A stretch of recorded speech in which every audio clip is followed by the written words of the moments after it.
Hola a todos, bienvenidos a un nuevo Deep Dive. Con Deep Dive Exacto. Hoy nos sumergimos en el mundo de aprendiendo a aprender. de Héctor Luis Martín Ajá.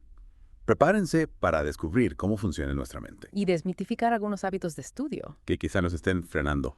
Efectivamente. Eh, Vamos a desentrañar los secretos de la memoria Explorar estrategias realmente efectivas, y comprender cómo optimizar nuestro aprendizaje. basándonos en la neurociencia. Olvídense de la idea de atiborrarse de información. Exacto. Vamos a actualizar nuestro software mental, Me encanta esa metáfora. ¿verdad? Lo primero que me llamó la atención fue cómo el libro explica la forma en que el cerebro aprende. ¿Recuerdas esa parte sobre las conexiones? Claro, es fundamental. Nuestra memoria funciona como una red neuronal.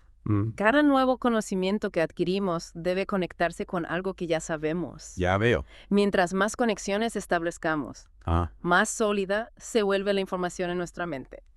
Entonces, si quiero aprender sobre la fotosíntesis, por ejemplo, Debería relacionarlo con algo que ya entiendo, Clara. como la importancia de la luz solar para las plantas. Exacto, es como construir un puente entre lo nuevo y lo familiar. Me gusta esa analogía. Y aquí es donde las estrategias de estudio juegan un papel crucial. Me sorprendió descubrir que algunos hábitos comunes como releer o subrayar no son tan efectivos como creíamos. a mí también. De hecho, el libro menciona que estas técnicas pueden crear una falsa sensación de dominio del tema. ¿Por qué sucede esto? Porque no implican un compromiso profundo con la información. Ya. Son procesos pasivos que no nos obligan a procesar o recordar activamente lo que estamos estudiando. Entonces, ¿cuáles son las estrategias que sí funcionan? El libro menciona algunas que parecen más bien ejercicios mentales que simples métodos de memorización. Tienes razón.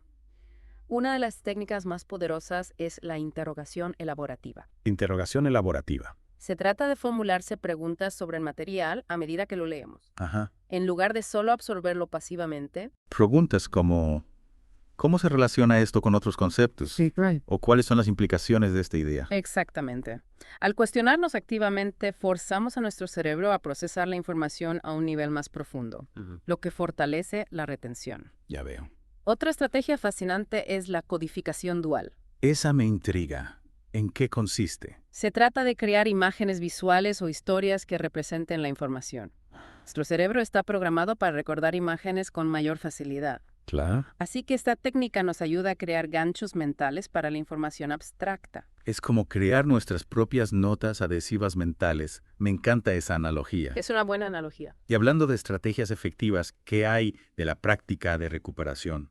El libro la describe como una especie de autoevaluación. Así es. La práctica de recuperación o testing effect es fundamental para consolidar el aprendizaje. Ajá. Al obligarnos a recordar la información sin consultarla, reforzamos las conexiones neuronales y la grabamos a fuego en nuestra memoria. Confieso que prefiero releer a hacerme tests. Claro. Siempre me genera un poco de ansiedad. Es comprensible. Pero si es tan eficaz como dice el libro, tal vez deba reconsiderarlo. Es comprensible que la idea de ponernos a prueba nos genere algo de resistencia. Sí. Sin embargo, la ciencia ha demostrado que la práctica de recuperación es mucho más efectiva a largo plazo que la simple repetición. Ya veo. Es como un entrenamiento para nuestro cerebro. Ajá. Cada vez que nos esforzamos por recordar algo, lo hacemos más fuerte. Te entiendo. Es como un músculo que se fortalece con el ejercicio. Y hablando de esfuerzo, el libro también profundiza en la importancia de la motivación y la mentalidad para el aprendizaje. ¿Qué nos puedes contar sobre eso? La motivación es el motor que nos impulsa a aprender. Sí. Y aquí la autoeficacia juega un papel crucial. Autoeficacia. Se trata de la creencia en nuestra propia capacidad para lograr el éxito en una tarea. Es decir, si creemos que podemos aprender algo, es mucho más probable que nos esforcemos por conseguirlo. Exactamente. La autoeficacia se nutre de nuestras experiencias previas, Ah. del apoyo que recibimos y de la forma en que interpretamos nuestros éxitos y fracasos. Entonces, si he tenido dificultades con una materia en el pasado, no significa que esté condenado a fracasar en el futuro. No. Puedo cambiar mi perspectiva y creer en mi capacidad para mejorar. Por supuesto. El libro habla de la diferencia entre una mentalidad fija y una mentalidad de crecimiento. Entiendo. La mentalidad de crecimiento se basa en la creencia de que nuestras habilidades se pueden desarrollar a través del esfuerzo y la práctica. Me gusta esa idea. No se trata de nuestras limitaciones, sino de nuestro potencial para crecer. Exactamente. Y esta mentalidad nos permite afrontar los desafíos con una actitud más positiva y resiliente. Es fascinante ver cómo todos estos conceptos se conectan entre sí. No se trata solo de memorizar información, sino de comprender cómo funciona nuestra mente para poder optimizar nuestro aprendizaje. Así es. Y el libro nos ofrece las herramientas para lograrlo. Nos invita a convertirnos en arquitectos de nuestro propio aprendizaje. Me encanta esa imagen, construyendo nuestro propio camino hacia el conocimiento. Precisamente. Y para construir ese camino de manera efectiva es importante comprender cómo funciona nuestra memoria. Como mencionamos al principio, se trata de crear conexiones sólidas entre la nueva información y lo que ya sabemos. Y para eso necesitamos estrategias de estudio activas que nos obliguen a procesar la información de manera profunda.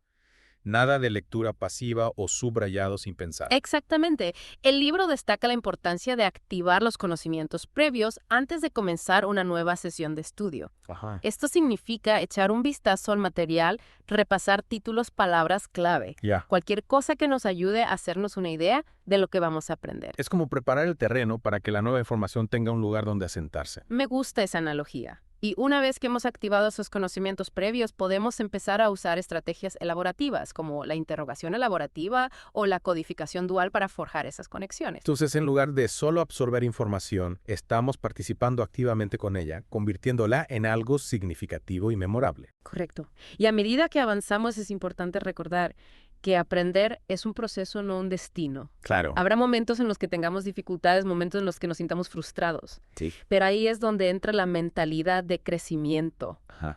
Nos recuerda que podemos mejorar, que nuestros cerebros son adaptables y que el esfuerzo constante conduce al progreso. Entiendo. Exactamente. Y no olvidemos la importancia de la práctica de recuperación. Claro. Probarnos a nosotros mismos regularmente no solo fortalece la memoria, sino que también nos ayuda a identificar las áreas en las que necesitamos enfocar nuestros esfuerzos. Es como una evaluación continua que nos mantiene en el camino correcto. De acuerdo. Y aquí hay otro punto importante del libro, Ajá. el papel del contexto en el aprendizaje. Resulta que el entorno en el que aprendemos puede influir en nuestra capacidad de recordar y aplicar la información más adelante. ¿En serio? Entonces, estudiar en diferentes lugares podría ser realmente beneficioso. Podría serlo. El libro habla de un experimento con buzos a los que se les pidió que aprendieran listas de palabras bajo el agua y en tierra. Interesante. ¿Adivina qué? Los buzos recordaron mejor las palabras cuando se encontraban en el mismo entorno en el que las habían aprendido. Eso es fascinante. Ya. Entonces, variar nuestro entorno de estudio podría ayudarnos a crear más pistas de recuperación. Exactamente. Y no solo el entorno físico, sino también el contexto mental en el que nos encontramos. Si podemos conectar lo que estamos aprendiendo con diferentes ideas, ejemplos y aplicaciones, es más probable que podamos recordarlo y utilizarlo en el futuro. Entonces se trata de hacer que el aprendizaje sea lo más rico y multifacético posible. Precisamente. Y esto nos lleva a una estrategia de estudio muy interesante llamada práctica entrelazada. Práctica entrelazada. Eso suena intrigante. ¿De qué se trata? Se trata de mezclar diferentes temas o conceptos durante una sesión de estudio. Ajá. En lugar de estudiar un tema en bloque, lo alternas con otros. ¿Y eso por qué es beneficioso? Parece que sería más confuso. Puede parecerlo, pero en realidad obliga a tu cerebro a trabajar más para recuperar la información. Ya.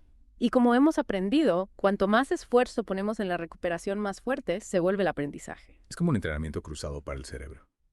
Lo hace más flexible y adaptable. Exactamente. Y hay una gran cantidad de evidencia que respalda la efectividad de la práctica entrelazada. Ajá. Los estudiantes que la utilizan tienden a obtener mejores resultados a largo plazo que aquellos que estudian en bloques. Bien, estoy empezando a ver un patrón aquí. Ah. Las estrategias de estudio más efectivas son aquellas que nos desafían, ¿Sí? que nos hacen pensar activamente y que nos obligan a trabajar para recuperar la información. De acuerdo. No se trata de memorización sin sentido, sino de crear una comprensión profunda y conexiones significativas en nuestro cerebro. Y esto requiere no solo técnicas, sino también la mentalidad correcta, la motivación y la capacidad de autorregular nuestro aprendizaje. Absolutamente. Es un enfoque holístico que nos empodera para convertirnos en aprendices más efectivos en todas las áreas de nuestras vidas. Me encanta eso. Realmente estamos profundizando en medio de la cuestión aquí. Pero antes de continuar con la curiosidad, ¿qué te ha llamado la atención hasta ahora? ¿Hay algo que te haya sorprendido o que estés deseando explorar con más detalle? Lo que realmente me ha llamado la atención es la importancia de la práctica de recuperación y la práctica espaciada. Sí. Parece tan contrario a la intuición que olvidarse de algo pueda ser beneficioso para el aprendizaje, pero la evidencia es convincente. Estoy contigo en eso. Es uno de esos momentos de ajá que realmente cambian tu perspectiva sobre cómo abordas el aprendizaje. Exactamente. Y me intriga la idea de la práctica entrelazada. Ajá. Estoy deseando probarla en mi propio aprendizaje y ver qué tipo de resultados obtengo. Yo también. Siento que estamos a punto de desbloquear un nuevo nivel de dominio del aprendizaje. Pero para ahora tomémonos un pequeño descanso para que puedas procesar toda esta información y volvemos en un momento para seguir explorando este fascinante tema. No te vayas. Da vuelta al Deep Dive. Espero que hayas tenido tiempo de reflexionar sobre todo lo que hemos conversado hasta ahora. Totalmente. Y me quedé pensando en lo que mencionaste sobre la práctica de recuperación y la práctica espaciada. ¿Cómo es posible que olvidarse de algo pueda ser beneficioso para el aprendizaje a largo plazo? Es una paradoja fascinante, ¿verdad? ¿Ya? La clave está en entender cómo funciona la memoria cuando nos esforzamos por recordar algo que hemos olvidado parcialmente. Fortalecemos la conexión neuronal asociada a esa información. Es decir, el simple acto de intentar recordar algo aunque fallemos en el intento ya está fortaleciendo nuestra memoria. Exactamente. Y esto nos lleva al concepto de práctica espaciada. Práctica espaciada. En lugar de estudiar todo el material de una sola vez, Claro. lo ideal es espaciar las sesiones de estudio a lo largo del tiempo, Ya veo. permitiendo que la información se asiente y se consolide en nuestra mente. Entonces, en lugar de atiborrarme de información la noche anterior a un examen, Exacto, sería más efectivo estudiar un poco cada día durante la semana previa. precisamente. Y la ciencia ha demostrado que la práctica espaciada es mucho más efectiva que la práctica masiva. Especialmente cuando se trata de retención a largo plazo. Pero ¿cuánto tiempo debo esperar entre cada sesión de repaso? ¿Hay alguna fórmula mágica? No hay una fórmula exacta, ya que depende de la complejidad del material y de tu propia capacidad de retención. Sin embargo, el libro menciona la curva de olvido, un concepto que ayuda a entender cómo se deteriora la memoria con el tiempo. La curva del olvido, ¿puedes explicarnos un poco más sobre eso? Claro, la curva del olvido muestra que olvidamos la mayor parte de la información que aprendemos en las primeras 24 horas. Interesante. Pero si repasamos el material a intervalos específicos, podemos contrarrestar este efecto y retenerlo por mucho más tiempo. Es decir, cada vez que repasamos el material, la curva del olvido se aplana un poco y la información se queda más tiempo en nuestra mente. Exactamente. Y la clave está en espaciar los repasos de manera estratégica. Ajá. Al principio los intervalos de repaso deben ser cortos. ¿Ya? Pero a medida que la información se consolida en nuestra memoria, Ajá. podemos espaciarlos cada vez más. Suena que se necesita mucha disciplina y organización para aplicar la práctica espaciada de forma efectiva. Sí requiere un poco de planificación, pero existen herramientas que nos pueden ayudar a gestionar los repasos. ¿Cómo cuáles? Por ejemplo, hay aplicaciones de flashcards que utilizan algoritmos basados en la curva del olvido para programar los repasos de forma automática. Eso suena muy útil. Ya no hay excusas para no aplicar la práctica espaciada. Y para hacerlo más efectivo, podemos combinar la práctica espaciada con la práctica de recuperación. Ajá. El libro lo llama evocación espaciada. Evocación espaciada, ¿en qué consiste exactamente? Es simple, se trata de intentar recordar la información sin consultarla antes de cada repaso. Ya veo. Es decir, en lugar de simplemente leer las flashcards, nos obligamos a recordar la respuesta antes de darle la vuelta a la tarjeta. Entiendo. Es como doble esfuerzo que fortalece aún más nuestra memoria. Exactamente. Al combinar la práctica espaciada con la práctica de recuperación, estamos creando un sistema de aprendizaje mucho más robusto y efectivo. Es como un entrenamiento de alta intensidad para nuestro cerebro. Y hablando de entrenamiento, no podemos olvidar la importancia de la motivación y la mentalidad en el proceso de aprendizaje. Claro. Ya hemos hablado de la autoeficacia. Ajá.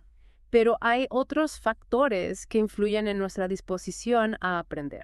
¿Cómo cuáles? Por ejemplo, el libro habla de la importancia de establecer metas de aprendizaje. Metas de aprendizaje. Las metas nos dan un sentido de dirección, nos ayudan a mantener la motivación y nos permiten medir nuestro progreso. Pero no todas las metas son iguales, ¿verdad? Exactamente. El libro distingue entre las metas de aprendizaje y las metas de rendimiento. ¿Y cuál es la diferencia? Las metas de aprendizaje se centran en el proceso de aprendizaje en sí mismo. Se trata de adquirir nuevos conocimientos, desarrollar nuevas habilidades y comprender nuevos conceptos. Mientras que las metas de rendimiento se enfocan en el resultado final. Sí, Se trata de obtener una buena calificación, ganar un premio o impresionar a los demás. exactamente.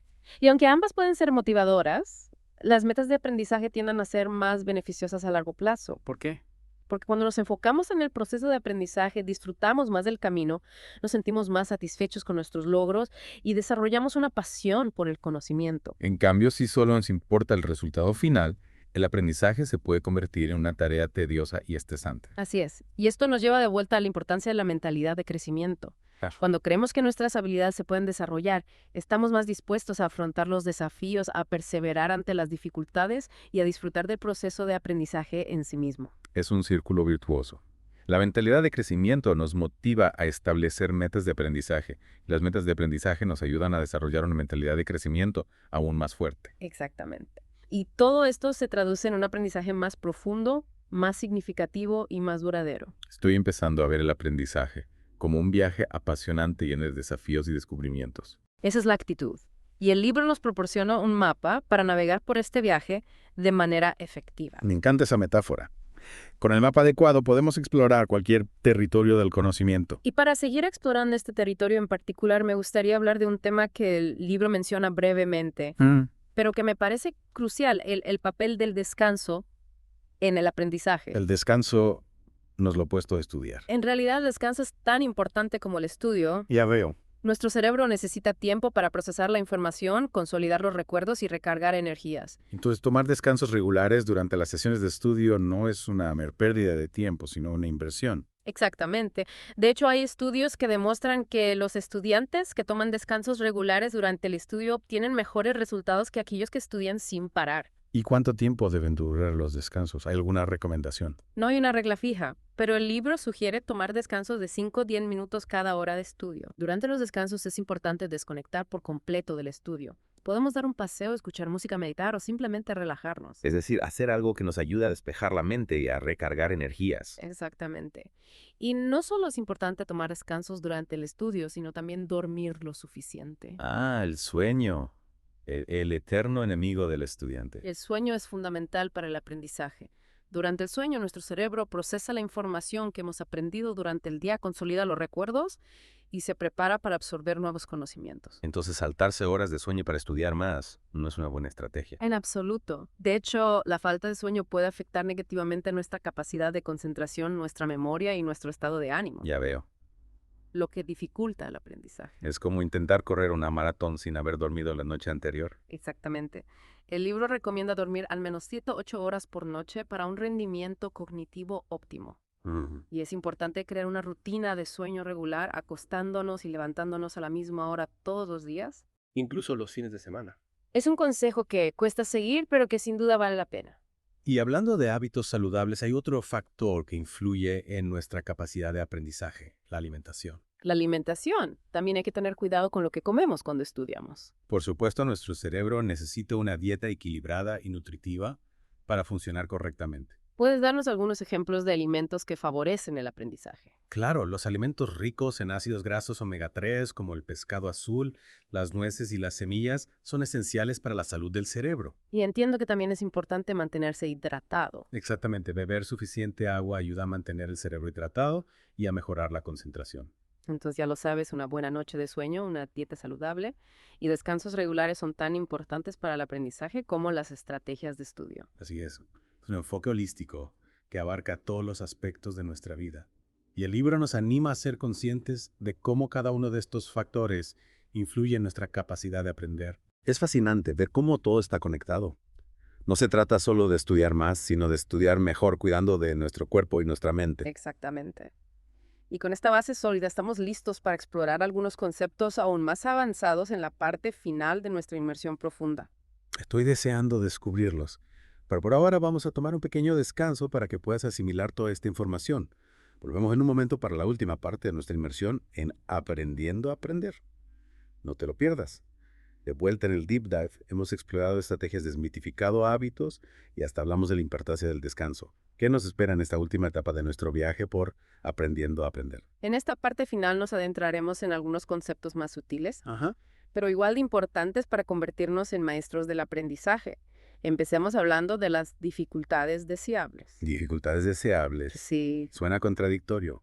No se supone que el aprendizaje debe ser fácil y agradable. Esa es una creencia común, pero no siempre es cierta.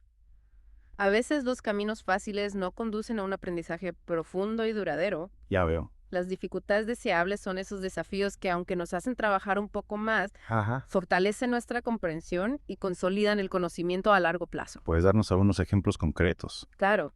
Piensa en la práctica espaciada que discutimos anteriormente. Puede resultar más difícil al principio tener que recordar información que hemos olvidado parcialmente. Pero a la larga esta dificultad nos ayuda a retenerla de manera mucho más efectiva. Entonces lo que al principio parece un obstáculo, en realidad se convierte en una ventaja. Exactamente.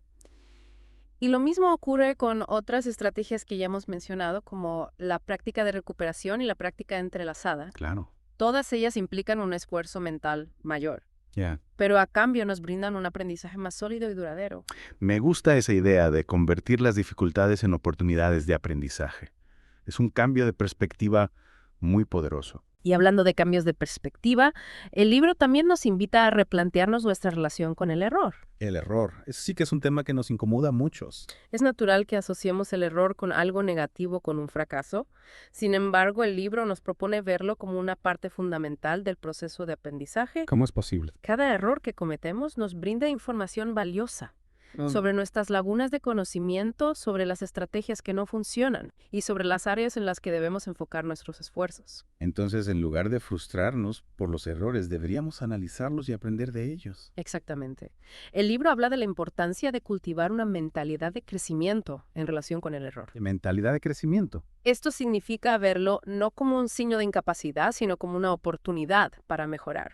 Esa mentalidad seguramente nos libera de mucha presión y nos permite experimentar con más confianza, sabiendo que los errores son parte del camino. Así es. Y esta actitud nos permite asumir riesgos, probar nuevas estrategias y, en definitiva, aprender de forma más efectiva. Me gusta esa idea de ver los errores como peldaños hacia el éxito.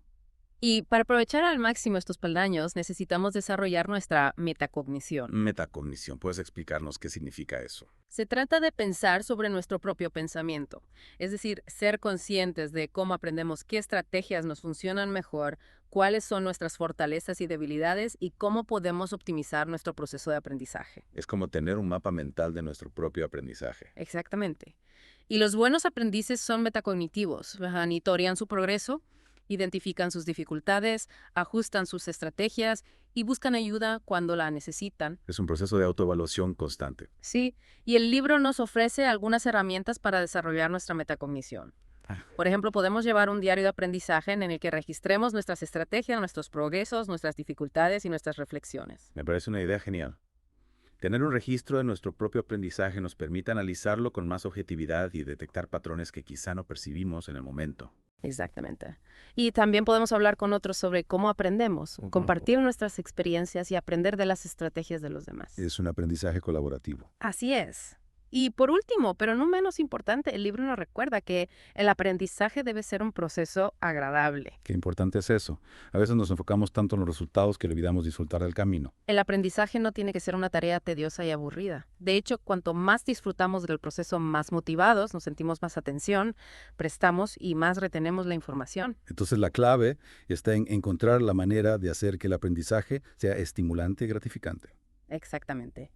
Podemos explorar temas que nos apasionen, experimentar con diferentes métodos de estudio, buscar recursos que nos inspiren y sobre todo recordar que cada nuevo conocimiento que adquirimos nos enriquece como personas. Es una perspectiva muy inspiradora y creo que resume a la perfección el mensaje central de aprendiendo a aprender. No se trata solo de acumular información, sino de convertirnos en aprendices de por vida, con una mente abierta, curiosa y apasionada por el conocimiento. Exactamente. Y con las estrategias, la mentalidad y la motivación adecuadas, todos podemos convertirnos en maestros del arte de aprender. Ha sido un viaje fascinante. Hemos desentrañado los secretos del cerebro, descubierto estrategias efectivas y sobre todo aprendido a ver el aprendizaje como una aventura apasionante. Muchas gracias por acompañarnos en esta inmersión profunda. Hasta la próxima.